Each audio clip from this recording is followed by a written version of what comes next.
some of the tools that are within Photoshop, you do have some access to some of those as far as some of the filters that you can use and different effects.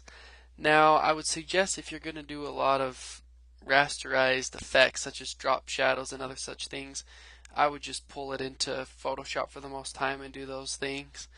You just have more flexibility and so many more options within Photoshop being a bitmap program. It's so much easier to do those things. But occasionally you may want to throw a light drop shadow, and there are a few tools within Illustrator that Photoshop doesn't have that sometimes they're nice to use. So I'm not going to go into huge depth on each of these. I want you to be aware of them, and if you want, go ahead and click around and play with them and see if there's any application for you. However, I just don't use them an awful lot. So let's take a quick look here. Let's go up to our effect menu up here, and they have Illustrator effects and they also have Photoshop effects. Now I wouldn't mess with, I don't think I've ever applied a Photoshop effect. You can play with it.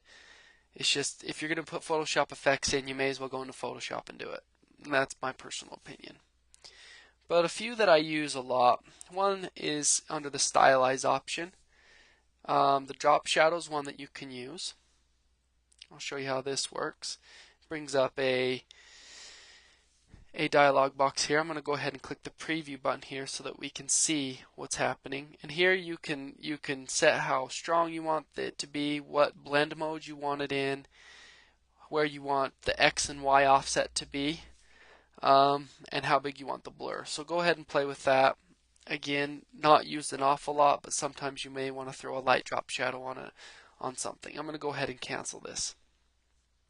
Let's go back up to the effect. Go stylize. Let's go round corners. This is one I use a decent amount. I'm going to go ahead and click the preview button again. And as you can see, Illustrator is now rounding out those edges on that square. If I increase it a little bit more, you can see it happen.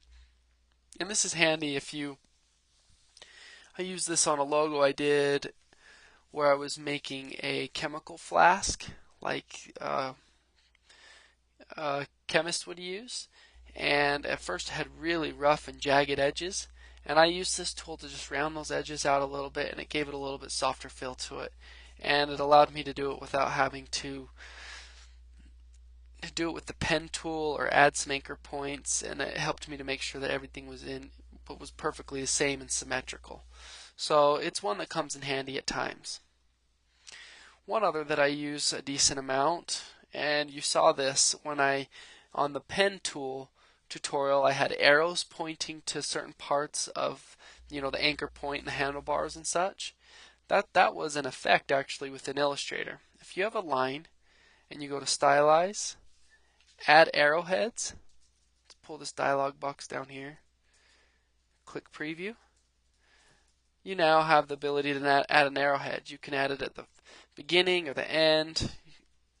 I don't want one there. Maybe I'll have it point towards the square. That's a little big, so I can go down to the scale here. And I can scale it down a little bit. And now there's an arrowhead on there. So that's one that comes in handy at times also. As for a lot of these others, I just don't use that much. There's convert to shape, distort and transform, don't use hardly at all. Pathfinder, rasterize will take your vector image and it'll make it bitmap. So I don't know why you'd ever want to do that. Working in a vector environment, if you have it there, so much better. But I guess if you're going to apply some vector effects to it, it might be better. Scribble is another cool one. Let me show you that real fast. Let's click on this, go Effect, Stylize, and Scribble. And Scribble just makes the image look like someone had taken a magic marker or something or on a whiteboard and had scribbled out the square. And you have all sorts of different settings. I mean, you can change the location of the strokes, the angle of the strokes that they used, how thick you want the strokes to be. So go ahead and play with that. That's one that can give kind of a cool, again, urban kind of grunge look.